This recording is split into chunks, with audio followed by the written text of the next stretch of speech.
Există relații care s-au încheiat, dar aroma lor persistentă refuză să se estompeze.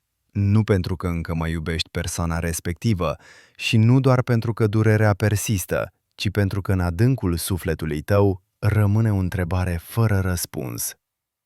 Dacă nu au fost niciodată cu adevărat legați emoțional, de ce nu reușesc să te lase în pace?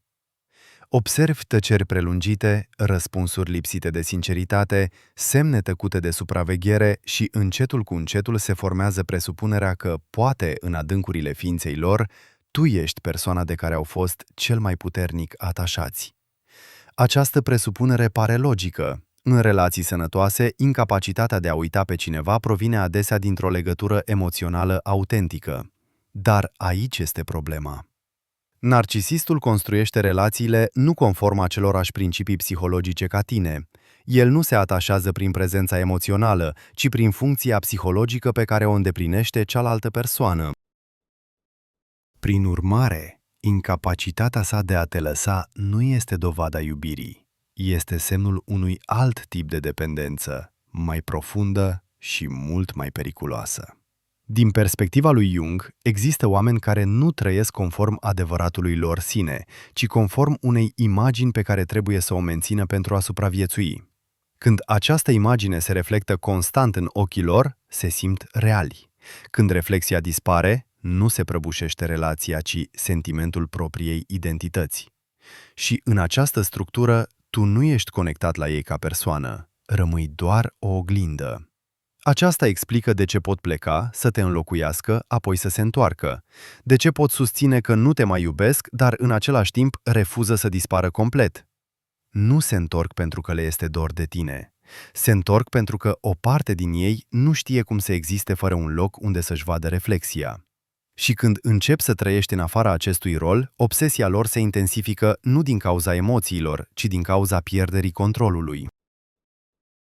Prin urmare, adevărata întrebare pe care o pune acest video nu este cât de important ai fost pentru ei, ci cine sau ce constituie obiectul permanent de atașament în viața narcisistului.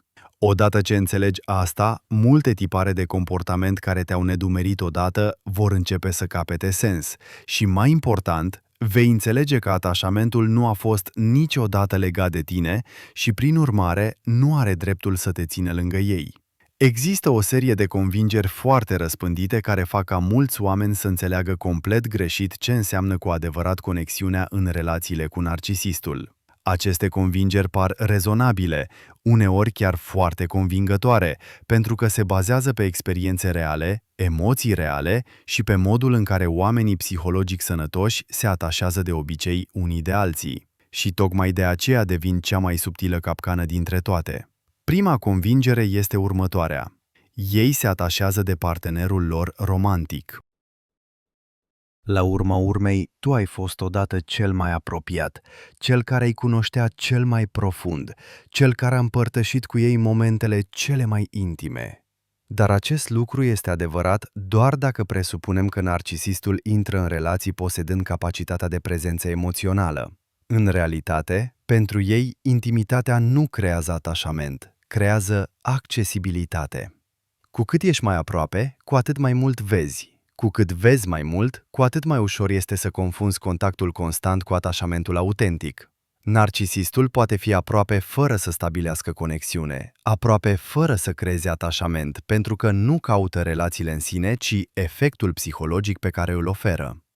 A doua convingere este mai subtilă. Ei stabilesc legături cu suflete pereche pentru că ai simțit o rezonanță profundă, conversații lungi, momente care păreau foarte sufletești. Dar, în realitate, ai experimentat o reflecție perfectă. Narcisiștii sunt foarte observatori și extrem de sensibili. Reflectă exact ceea ce te face să te simți înțeles. În acel moment, nu a fost o întâlnire a două suflete.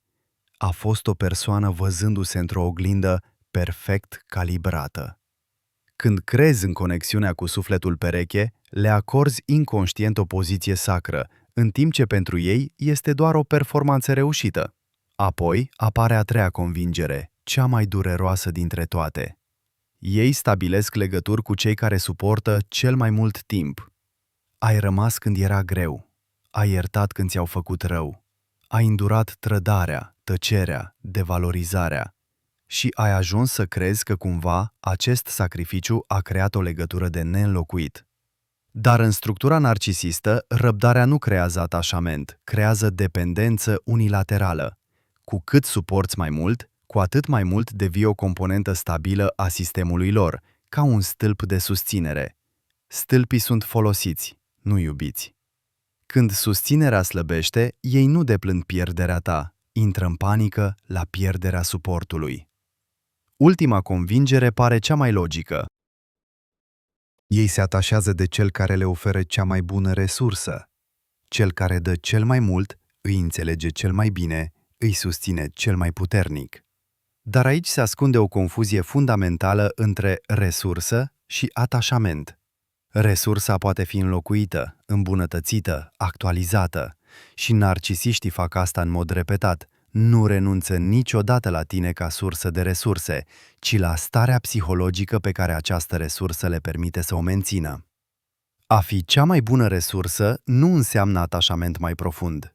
Înseamnă că odată ai fost cel mai potrivit pentru reglarea ego-ului lor într-un anumit moment și rolurile pot fi întotdeauna redistribuite.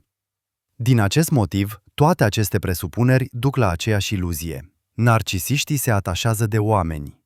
În realitate, ei nu acționează prin atașament, care necesită capacitatea de a recunoaște cealaltă persoană ca subiect independent.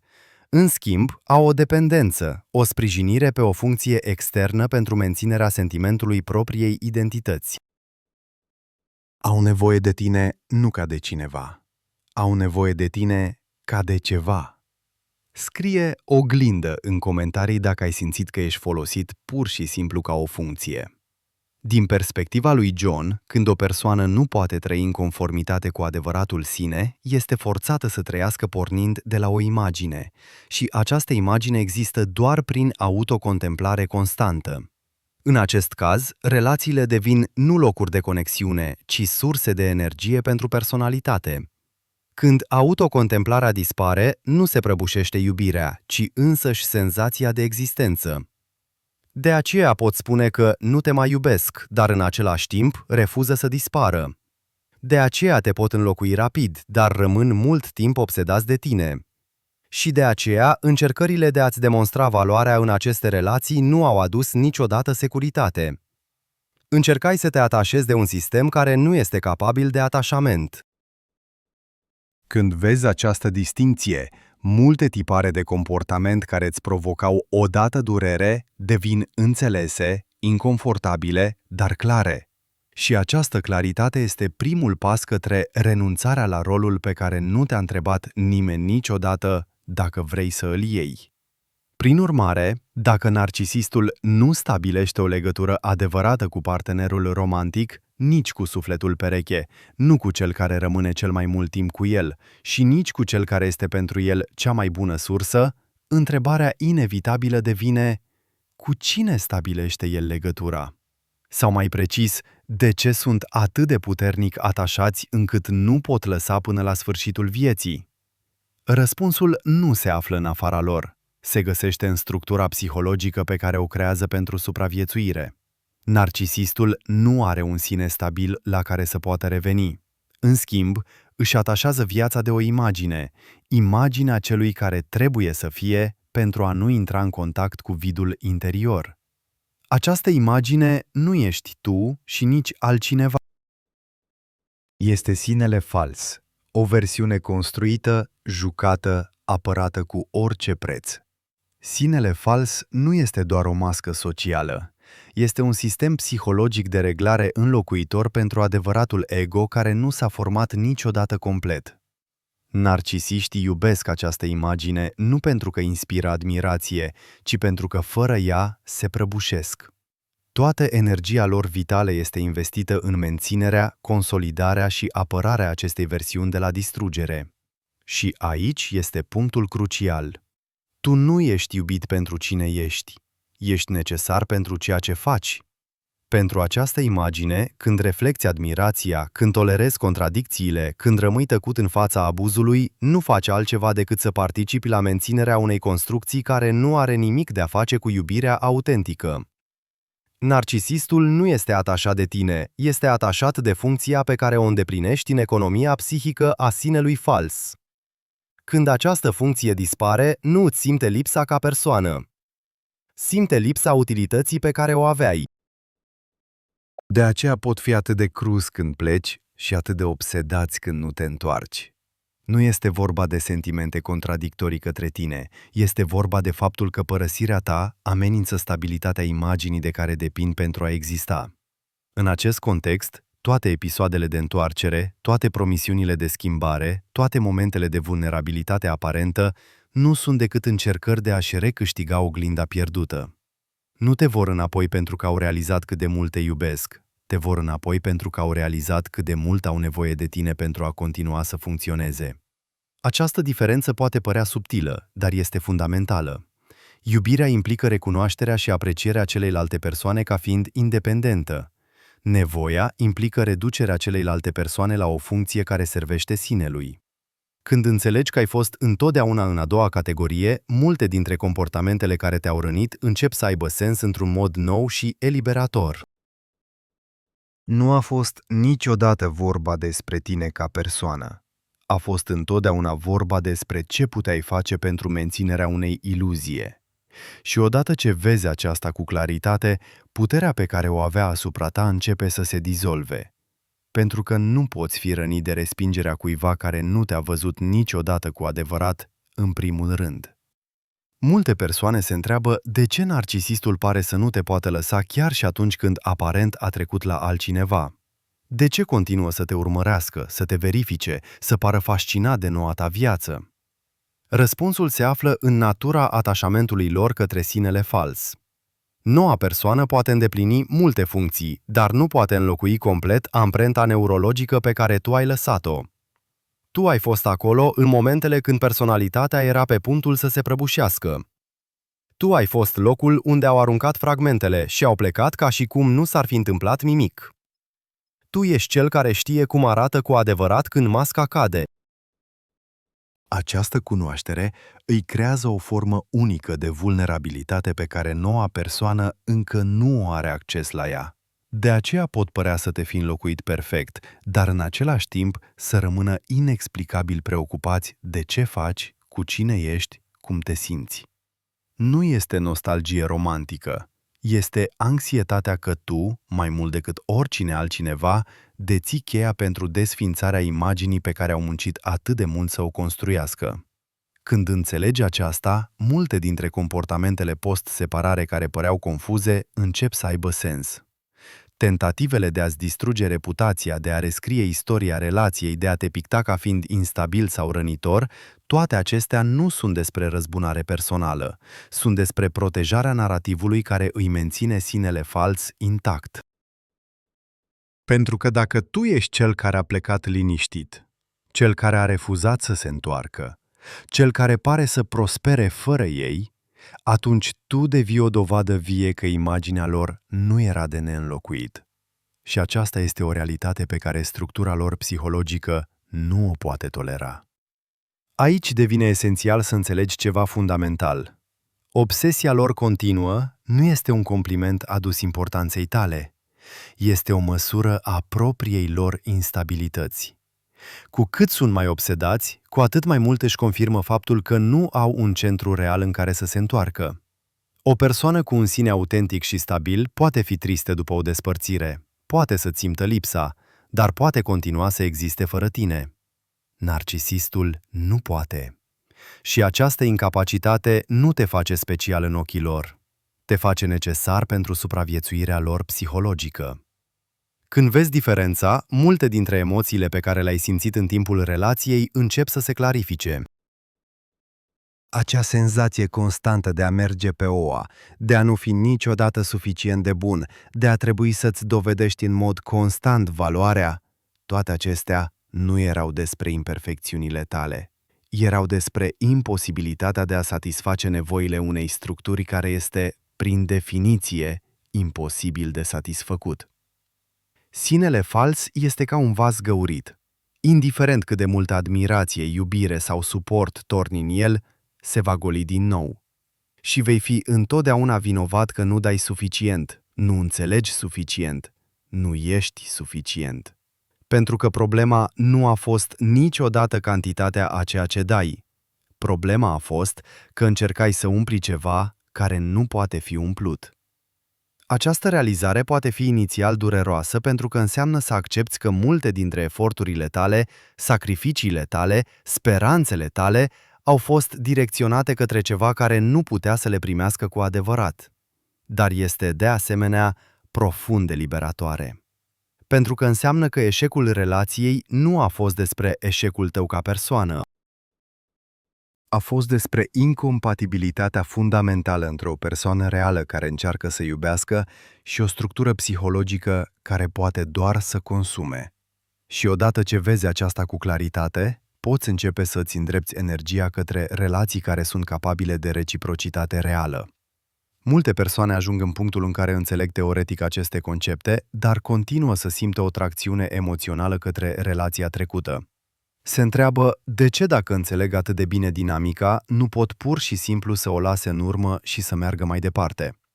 Răspunsul se află în diferența dintre înțelegerea mentală și vindecarea neurologică.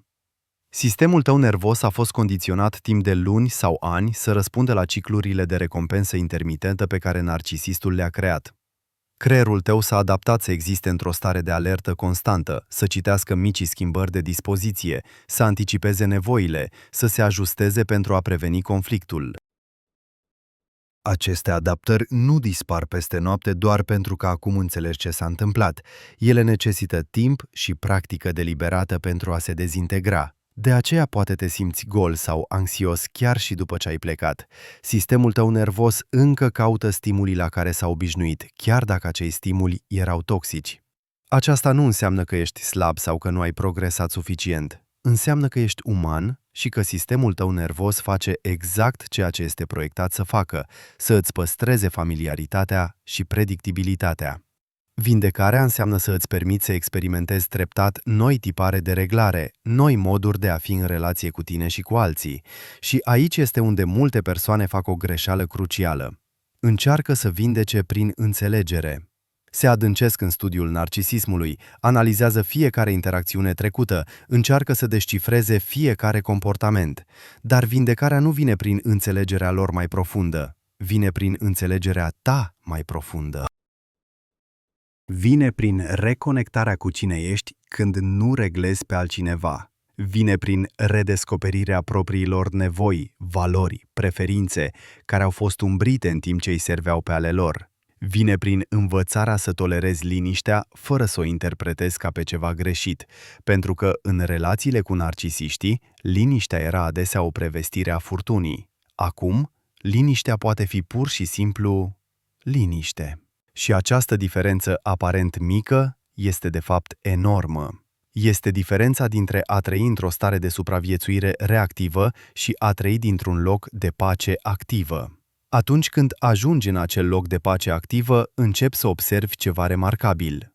Obsesia lor, dacă continuă, începe să se simtă nu ca o dovadă de iubire, ci ca o dovadă de instabilitate. Nu mai interpretezi insistența lor ca pe o dovadă că au avut sentimente profunde pentru tine.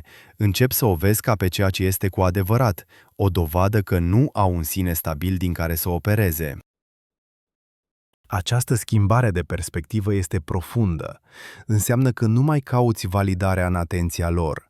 Nu mai interpretezi lipsa lor de capacitate de a te lăsa ca pe o măsură a importanței tale. Începi să o vezi ca pe o măsură a propriei lor fracturi. Și când aceasta se întâmplă, ceva extraordinar se întâmplă în tine. Începi să nu mai simți nevoia să-i vindeci, să-i educi, să le arăți calea către iubirea adevărată. Începi să realizezi că sarcina lor de vindecare nu este sarcina ta de purtat. Aceasta poate fi una dintre cele mai dificile realizări de acceptat, mai ales dacă ești o persoană care se îngrijește în mod natural de alții, dar este, de asemenea, una dintre cele mai eliberatoare. Pentru că înseamnă că poți începe să îți canalizezi energia de îngrijire către tine și către relațiile care sunt capabile să o primească și să o returneze. Când faci această schimbare, multe persoane observă că narcisistul din viața lor devine subit mai agresiv în încercările de a recâștiga atenție. Aceasta nu este o coincidență. Este o escaladare predictibilă care se întâmplă atunci când oglinda pe care au devenit dependenți de ea începe să reflecte mai puțin. Nu te pot forța să te întorci la vechiul rol, așa că încearcă să te manipuleze să te întorci. Pot deveni mai drăguți, mai vulnerabili, mai promițători, sau pot deveni mai cruzi, mai critici, mai amenințători. Ambele tactici servesc aceluiași scop, să te facă să reacționezi într-un mod care îi confirmă că încă ai o investiție emoțională în dinamică. Aici este unde tăcerea ta devine cel mai puternic. Nu tăcerea ca tactică de manipulare, ci tăcerea ca o stare naturală de a fi. Tăcerea care vine din faptul că pur și simplu nu mai ești emoționalmente investit în ce fac sau nu fac. Această tăcere este diferită de distanțarea strategică sau de tratamentul tăcut. Este absența participării. Nu încerci să-i transmiți un mesaj prin tăcerea ta, pur și simplu nu mai faci parte din conversația lor internă. Pentru un narcisist, aceasta este cea mai desconcertantă dintre toate reacțiile posibile. Pot gestiona furia ta, tristețea ta, chiar și ura ta, pentru că toate acestea confirmă că încă ești angajat emoțional, dar nu pot gestiona indiferența ta autentică, pentru că indiferența înseamnă că nu mai servești funcția pentru care au fost programați să te folosească. Și când aceasta se întâmplă, mulți narcisiști intră într-o spirală de confuzie și furie care poate fi intense, dar care este, în ultimă instanță, autodestructivă. Pentru că aceasta îi forțează să se confrunte cu realitatea pe care au evitat-o toată viața lor, că structura pe care au construit-o pentru a evita vidul interior nu este de fapt sustenabilă. Nu știu cum să opereze fără oglinda pe care tu ai reprezentat-o și încercarea lor de a găsi înlocuiri devine din ce în ce mai disperată și mai puțin eficientă. Pentru că fiecare nouă persoană care intră în viața lor poartă în subconștient cunoașterea că există cineva care a putut să plece. Tu devii dovada că imaginea lor nu este irezistibilă și această dovadă nu poate fi ștearsă indiferent câte persoane noi aduc în viața lor. Pentru că problema nu este că au găsit pe cineva greșit. Problema este că încearcă să găsească pe cineva care să le rezolve ceva care poate fi rezolvat doar din interior. Și aici este unde observi o schimbare subtilă, dar profundă în propria ta vindecare. Începi să realizezi că nu mai vrei să fii persoana care poate să îi salveze. Nu din răutate sau răzbunare, ci din recunoașterea simplă că încercarea de a salva pe cineva care nu vrea să fie salvat este o formă de autotrădare. Începi să înțelegi că compasiunea reală uneori arată ca detașarea, că iubirea adevărată către tine însuți înseamnă refuzul de a participa la sisteme care îți consumă energia fără să ofere nimic în schimb.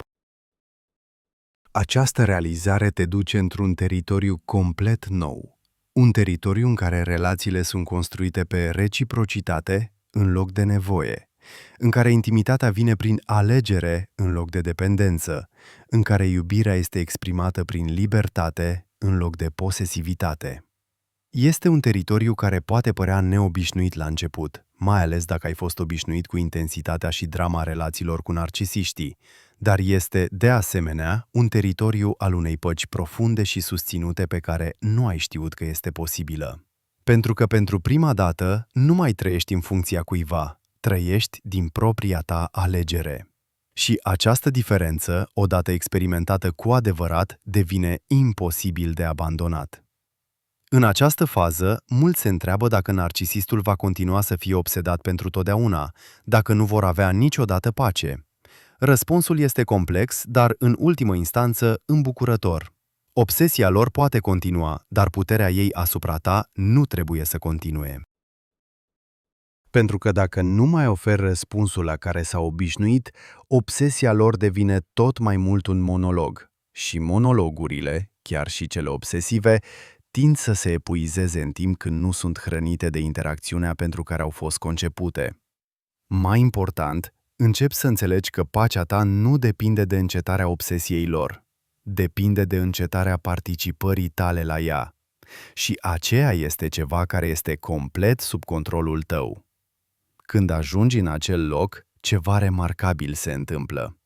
Nu doar că nu mai ești oglinda lor, dar încetezi să mai fii orice pentru ei.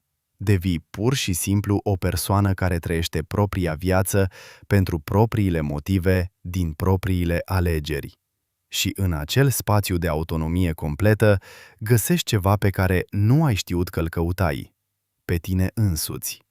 Nu versiunea de tine care s-a adaptat pentru a supraviețui într-o relație toxică, ci versiunea de tine care există independent de orice relație.